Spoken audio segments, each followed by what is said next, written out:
बेपनाह प्यार तुमसे भाग 18। दूसरे दिन जब ऋषभ ऑफिस पहुंचा तो रवि और अनु को एक साथ में कैंटीन में बातें करते देखा। वो उन्हें देख सीधे अपने कैबिन में चला गया। वो जाते जाते प्यून को बोला, मिस जूली को मेरी कैबिन में भेजो। प्यून, जी सर। इधर रवि और अनु को अपनी बातों में ये ध्यान ही नहीं रहा कि ऋषभ ऑफिस में आ चुका है। रवि बोला, तो अब आप आगे क्या करेंगी? मेरा मतलब दूसरी जॉब ढूंढेंगी? रवि चिंतित हो पूछा। अनुष्का, नहीं रवि जी, मुझे कुछ समझ नहीं आ रहा है, मैं क्या करूं? कभी लगता है कि ये जॉब छोड़ दूं, पर फिर लगता है कि रंजीत सर इतने अच्छे हैं कि उनकी कंपनी को छोड़कर, मेरा मतलब है फिर से एक नई शुरुआत, इंटरव्यू, नई कंपनी में एडजस्ट करना, काम को समझना, अपनी जगह बनाना, वगैरह वगैरह। अब मुझसे फिर से ये सब नहीं हो पाएगा। और फिर ऋषभ जी कुछ ही दिनों के लिए तो यहाँ आए होंगे, फिर वो अपने शहर वापस चले जाएंगे। तो जब वो यहाँ आएंगे और जितने दिनों के लिए आएंगे, बस मुझे उतने दिनों तक ही परेशानी होगी। और फिर सबसे बड़ी बात, दिलों में अब इतनी दूरियां बढ़ गई है कि जानकर भी अनजान हो गए हैं हम, जैसे हम कभी मिले ही नहीं थे। अनु थोड़ा भावुक हो गई, उसके स्वर मध्यम हो गए, उसकी आंखें भर गई और उसका गला रूंध सा गया। शायद वो अपने अतीत को याद कर कहीं खो गई। रवि धीरे से अनु के हाथों पर अपना हाथ रखा। सब ठीक हो जाएगा, आप थोड़ा सा हौसला रखिए। और अनु धीरे से ही अपने हाथ रवि के हाथों से हटा लेती है। अनुष्का, बस मुझे तो यही चिंता है कि ऋषभ जी के बारे में माँ को पता नहीं चलना चाहिए, वरना वो तो ज़रूर मेरी ये जॉब छुड़वा देगी। इसीलिए तो मैं शुरू से ही आपको बोल रहा हूँ कि आप मेरी कंपनी ज्वाइन कर लीजिए, पर आप पता नहीं क्यों नहीं मान रही है। अरे मैं आपको टाइम पर अच्छी सैलरी दूंगा। अनु थोड़ा मुस्कुरा दी। नहीं रवि जी, वो बात नहीं है, बस मैं आपके और मेरे रिश्ते में कोई गलतफहमी नहीं रखना चाहती हूँ। आप हमेशा मेरे एक अच्छे दोस्त ही बने रहे, बस मैं इतना ही चाहती हूँ, क्योंकि मैं अपने इस दोस्त को कभी खोना नहीं चाहती हूँ। आपने मुझे उस समय संभाला है और मेरे परिवार को सहारा दिया है जब मैं पूरी तरह निराश और हताश हो चुकी थी। मुझे कुछ समझ नहीं आ रहा था कि मैं कहाँ जाऊँ, क्या करूँ। मेरी सारी दुनिया ही उजड़ चुकी थी। उस समय आपका भरोसा और साथ ही है जो आज मैं इस तरह खड़ी हूँ। इसलिए मैं आपका ज़िंदगी भर एहसानमंद रहूँगी। अब चलिए, काफ़ी देर हो चुकी है, मैं चलती हूँ। और आप भी जाइए, क्योंकि मेरे नए बॉस के आने का टाइम हो गया है। कहीं मैं लेट हो गई तो मुझे डांट तो पड़नी निश्चित है। चलिए बाय। अनु हड़बड़ाई हुई ऑफिस के अंदर पहुंची। सभी अपने अपने कामों में लगे हुए थे। वो जूली की सीट देखी तो जूली अभी तक नहीं आई। कहीं ऋषभ जी आ गए तो इसकी खैर नहीं। वो चिंतित हो प्यून से पूछी, सर आ गए क्या? प्यून आश्चर्य से बोला, आ गए? वो आकर चले भी गए? आकर चले भी गए? आश्चर्य से अनु उसकी बात को दोहराई। तो क्या जूली भी उनके साथ ही? प्यून, नहीं अनुष्का मैम, सर तो जूली मैम पर आज बहुत नाराज थे। मुझे तो लगता है कि वो उन्हें सेक्रेटरी पद से ही हटा देंगे। वो गुस्से में रंजीत सर को बोल रहे थे कि ऐसे स्टाफ को आपने अपनी कंपनी में रखा है जिन्हें टाइम का कोई वैल्यू ही नहीं है। कोई बिना इन्फॉर्मेशन के छुट्टी ले लेता है तो कोई ऑफिस आवर में आकर कैंटीन में गप्पे मारता है। क्या यानी ऋषभ जी ने मुझे और रवि जी को कैंटीन में एक साथ देख लिया है? अब तो वो मेरे बारे में बहुत कुछ सोच रहे होंगे। पर ये जूली अभी तक क्यों नहीं आई? कहीं उसकी माँ की तबीयत तो फिर से नहीं खराब हो गई? अनु कई बार जूली को कॉल लगाई पर उसका मोबाइल ऑफ आ रहा था। फिर वो भी अपने कामों में लग गई। सुबह से शाम हो गई पर अनु एक बार भी ऋषभ को नहीं देख पाई, क्योंकि ऋषभ आज दोबारा ऑफिस आया ही नहीं। वो ऑफिस के बाहर फैक्ट्री में राउंड लगा रहा था। इसी तरह 2-4 दिन यूं ही बीत गए। 4 दिनों बाद जूली वापस ऑफिस आई और बहुत खुश थी। उसे खुश देखकर सभी आश्चर्य थे कि ये इतना खुश क्यों है। अनुष्का, तू इतने दिनों बाद ऑफिस क्यों आई और तू मेरा कॉल क्यों नहीं उठा रही थी? तुझे मालूम है ना कि हमारे नए बॉस आए हैं, वो एक दिन की छुट्टी। अभी अनु आधी बात ही बोली थी कि जूली बोली, मैं पहले सर से मिलकर आती हूँ, फिर तुझसे बातें करूँगी। और वो हड़बड़ाकर ऋषभ के कैबिन की तरफ चली गई। फिर थोड़ी देर बाद वो ऋषभ के कैबिन से रोती हुई निकली और रोते हुए सीधे ऑफिस से बाहर चली गई। अनु उसे पुकारती रही पर वो एक बार भी नहीं सुनी। सभी स्टाफ डर गए। लगता है सर ने उसे डांटकर जॉब से बाहर निकाल दिया होगा। अनु भी उदास हो गई थी पर उससे रहा नहीं गया। वो गुस्से में बिना नॉक किए ऋषभ के कैबिन में घुस गई। क्या किया आपने जूली के साथ? ऋषभ फोन पर था। वो कॉल यू लेटर बोलकर फोन रख दिया और अनुष्का की तरफ देखकर पूछा, मिस अनुष्का, आपको मैनर्स नहीं है कि बॉस के कैबिन में आने से पहले नॉक किया जाता है। आप बिना मुझसे पूछे मेरे कैबिन में क्यों चली आई? अच्छा, तो आप मुझे अनु की जगह मिस अनुष्का कहकर बुला रहे हैं।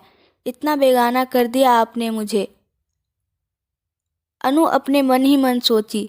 पहले आप मेरे सवालों का जवाब दीजिए। आपने जूली के साथ ऐसा क्या किया या क्या कहा कि वो आपके कैबिन से रोते हुए दौड़कर चली गई?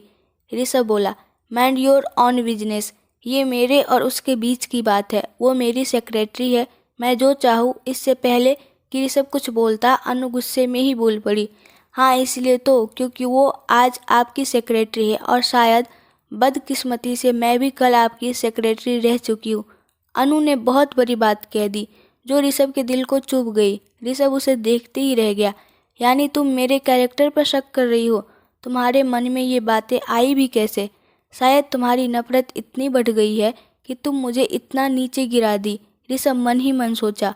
फिर अपने कैबिन से बाहर निकल गया। कैबिन से बाहर निकलकर प्यून से कहा, मिस्टर रंजीत को बुलाओ।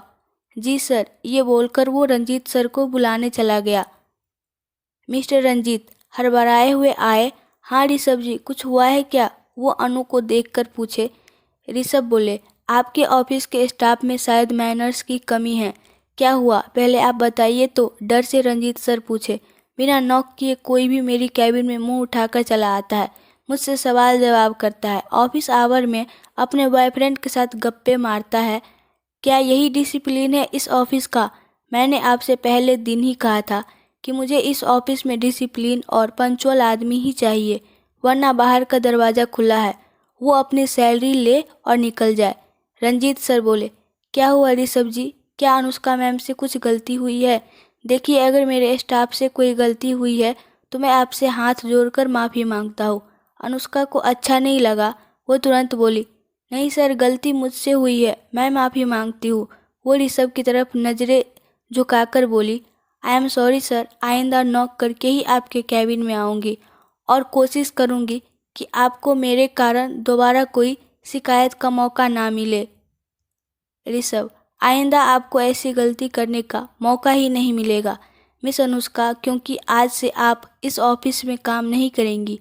ये सुनते ही सब आश्चर्य से ऋषभ की ओर देखने लगे। ऋषभ बोला, आप मुझे यूँ आश्चर्य से मत देखिए मिस अनुष्का, क्योंकि आज से आप इस ऑफिस से नहीं बल्कि इस ऑफिस के फैक्ट्री से काम करेंगी। आप वहाँ के कामों को संभालेंगी। सभी आश्चर्य से ऋषभ को देखने लगे। मिस्टर रंजीत बोले, पर ऋषभ जी, वहाँ कोई फीमेल पर्सन नहीं है, सभी मेल ही है, ये वहाँ कंफर्टेबल नहीं होंगी। Rishabh, mister Ranjit, as a boss मैंने ये डिसीजन लिया है, तो नो आर्ग्यूमेंट्स प्लीज़। पर सर, मिस्टर रंजीत को अंदर से बहुत बुरा लग रहा था। वो बार बार कोशिश कर रहे थे ऋषभ को कन्विंस करने की, पर ऋषभ अपना डिसीजन ले चुका था। इससे अनु को भी बहुत गुस्सा आया। वो बोली, कोई बात नहीं सर, मैं मैनेज कर लूँगी, आप मेरी चिंता मत कीजिए। मिस्टर रंजीत बोले, अनुष्का जी, ये सब इतना आसान नहीं है जितना आसान आप समझ रही है। रंजीत सर ने अनुष्का के प्रति अपनी चिंता जताते हुए कहा, सर सच पूछिए तो ये ज़िंदगी ही आसान नहीं है, फिर भी हम जी रहे हैं, तो आप प्लीज़ मेरी चिंता मत कीजिए, और अगर कोई प्रॉब्लम होगी तो आप सभी तो है ही मेरे साथ, मैं मैनेज कर लूँगी। अनुष्का मिस्टर रंजीत को आश्वासन देती है। वो ऋषभ की तरफ देखकर मन ही मन सोची, मेरी ज़िंदगी में मुश्किलों का बवंडर लाने के लिए एक बार फिर आप वापस आ गए ऋषभ जी। थैंक यू सर, तो मैं निकलती हूँ। पर आपने तो ये बताया ही नहीं कि मेरा वहाँ काम क्या होगा, कम से कम ये तो बता दीजिए। अनुष्का अपने आंसुओं और अपने मनोभाव पर काबू करते हुए नॉर्मल होकर ऋषभ से पूछती है, ऋषभ, मिस अनुष्का, आपको वहाँ के मैनेजर सब समझा देंगे, मैं उन्हें बता देता हूँ, तो you may go now. Anushka, thank you sir. Anu तो वहाँ से मुस्कुराते हुए चली गई, पर सारे रास्ते वो रोती रही। आपकी नफ़रत की कोई हद नहीं है ऋषभ जी। अभी तक आप अपने अंदर मेरे लिए इतनी नफ़रत रख कर जी रहे हैं। सच है ऋषभ जी, मेरी ज़िंदगी की हर मुसीबतों का नाम ही ऋषभ है। आपने ये सोचा है कि मैं वहाँ कैसे इतने मेल पर्सन के साथ काम कर पाऊँगी। आपको थोड़ी सी भी मेरी चिंता नहीं है। कहीं आपने मुझे अपनी नज़रों से दूर करने के लिए तो मुझे वहाँ नहीं भेजा है। इतनी नफरत करते हैं आप मुझसे। इधर तो अनु ऋषभ के बारे में ये सब सोच रही थी। उधर ऋषभ अपने कैबिन में चेयर पर बैठकर अपना सर पीछे कर दोनों आंखें बंद कर अनु के बारे में ही सोच रहा था। अनु मुझे इतना गिरा हुआ समझती है, उसे मुझ पर जरा भी विश्वास नहीं है। कहते हैं वक्त हर जख्मों को, हर दूरियों को भर देता है, पर हमारे बीच की दूरियां तो खाई बन गई है। आज मैं उसकी नज़रों में सबसे बड़ा गुनहगार बन चुका हूँ, पर तुम्हें बाद में पता चलेगा कि मेरा आज का फैसला तुम्हारे लिए ही सही था, पर हर बार तुम मुझे ही गलत समझ लेती हो।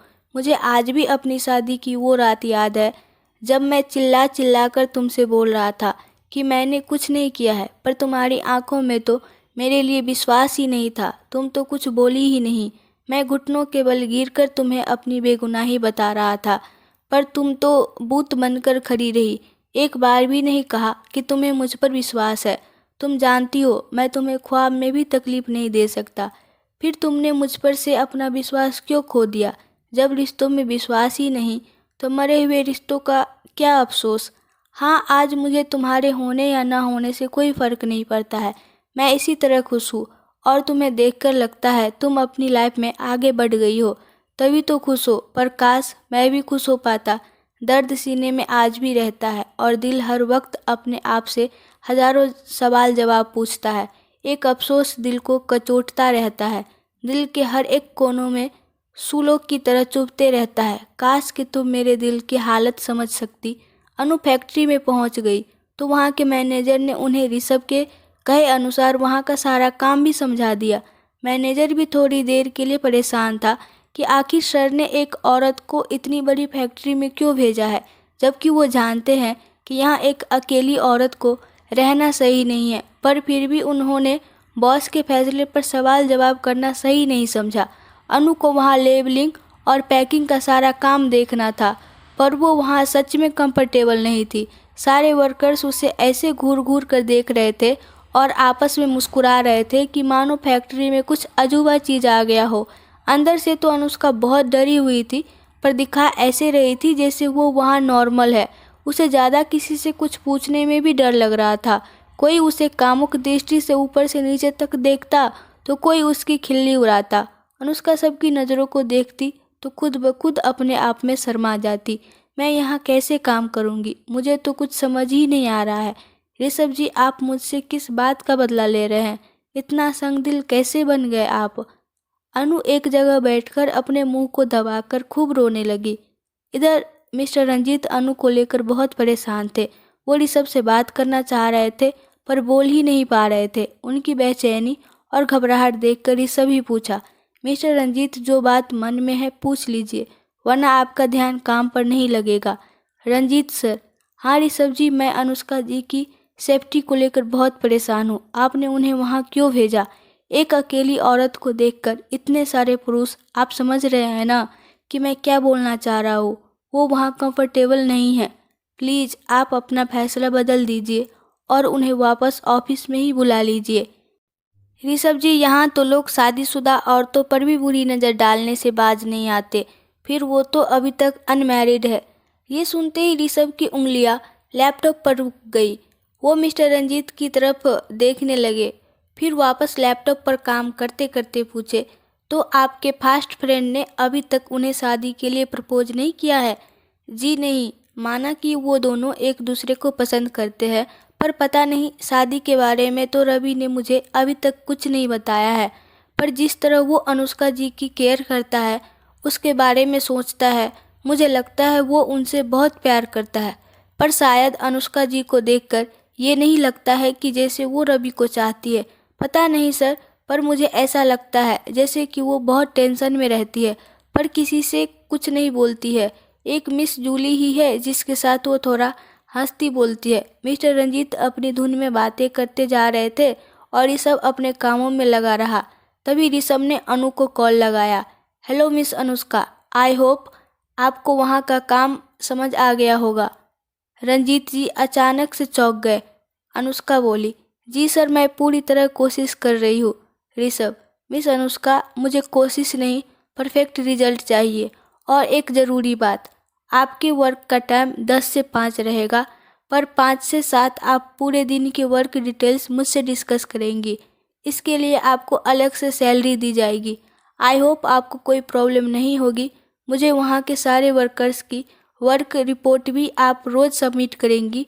और हाँ, फैक्ट्री की गाड़ी आप यूज कर सकती है, वो आपके वर्क के बाद घर छोड़ देगी। अनु सोच में पड़ गई। एक तो मुझे ऐसी जगह अकेले काम पर भेज दिए, दूसरी तरफ मेरी मदद भी कर रहे हैं। क्या जताना चाह रहे हैं? मेरी फिक्र करते हैं? नहीं चाहिए आपकी सिंपैथी। प्लीज़ मुझे ऑफिस वर्क के लिए ही वापस बुला लीजिए। और यही बात मिस्टर रंजीत के दिमाग में भी चल रही थी।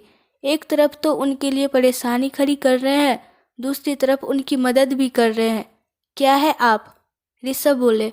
आप अपने दिमाग में कोई और बात ना सोचे, इसीलिए पहले ही बता दूं कि मुझे आपके काम से मतलब है। आपकी चिंता का दिखावा मैं नहीं कर रहा हूँ। मैं चाहता हूँ इस कंपनी के सारे वर्कर्स अपना 100% दे वर्क करे। मिस्टर रंजीत। ऋषभ जी, 1 मिनट, मुझे भी अनुष्का जी से बात करनी है। वो ऋषभ से मोबाइल मांगने लगा। ऋषभ से मोबाइल लेते ही, हेलो अनुष्का जी, आप ठीक है? आप वहाँ घबराइएगा नहीं, मैं रोज़ एक बार आपसे मिलने ज़रूर आऊँगा। फिर भी अगर आपको कोई प्रॉब्लम हो तो प्लीज़ मुझे ज़रूर बोलिएगा, क्योंकि ऋषभ सर ने अगर इतना बड़ा फैसला लिया है तो ज़रूर ही कंपनी की भलाई के लिए ही लिया होगा। और वैसे भी आप तो टैलेंटेड है ही। आपको देखकर लगता है जैसे आप शुरू से ही किसी बहुत बड़े बिजनेसमैन के साथ काम कर चुकी है। मैं आप पर बहुत प्राउड करता हूँ। और शायद ऋषभ जी को भी आपके अंदर वही टैलेंट नज़र आता है, तभी तो इतने लोगों में इन्होंने सिर्फ आपको ही चुना है। अनु थोड़ा बनावटी मुस्कान मुस्कुरा दी। अनुष्का बोली, सर आप बहुत अच्छे हैं। आप अपने किसी भी स्टाफ को कभी निराश नहीं होने देते हैं। मैं अपनी तरफ से पूरी कोशिश करूंगी कि आपकी कंपनी फिर से आपकी हो जाए और मिस्टर ऋषभ यहाँ से हमेशा हमेशा के लिए चले जाए। मिस्टर रंजीत जोर से हंस पड़े। अनुष्का जी, आप मिस्टर ऋषभ को करीब से नहीं जानती है, इसलिए इनके बारे में ऐसा बोल रही है। सच तो ये है कि ये बिल्कुल नारियल की तरह है, ऊपर से सख्त और अंदर से सॉफ्ट। अगर आप इन्हें ठीक से जान जाएगी तो आपको भी इनसे प्यार हो जाएगा। मिस्टर रंजीत की बातें सुनकर अनु और ऋषभ दोनों ही उदास हो गए। अनु मन ही मन सोची, आपको क्या बताओ सर, ये प्यार ही तो था कि आज मैं यहाँ इस हाल में हूँ। कभी नहीं सोचा था कि ऋषभ जी से प्यार करने की इतनी बड़ी सज़ा मुझे मिलेगी।